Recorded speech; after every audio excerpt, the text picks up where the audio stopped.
Take a look at this. The video sent to us on See It, Snap It, Send It. The wind howling as storms move through Mississippi County this morning. Highway 61 closed as power lines lie on the highway. Our Jake Tester joins us live from the closed highway. And Jake, what's going on? High winds knocked down power lines across Highway 61, leaving the people of Osceola ready for a break from the weather.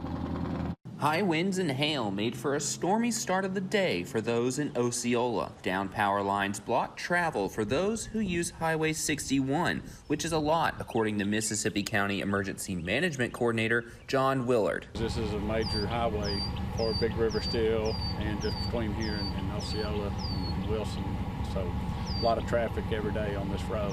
Willard said nobody was hurt from this wind, just vehicle damage. A couple of cars were hit by the poles and the lines, but everyone's safe and out of the area.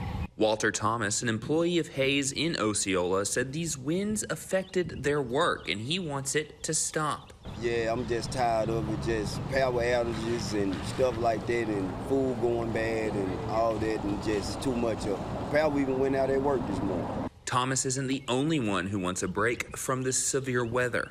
I hate this bad weather. I don't like it. Like, I get paranoid. I be so scared. It's very scary. Like, it seems like every other day we're having like a storm or a tornado warning or something. So yeah, it's a lot. As for Highway 61, Willard said there's no time set for when it'll open back up, but they are hopeful that it'll be before the end of the day tomorrow. Live in Osceola, Jake Tester, K8 News. All right, thank you, Jake. Well.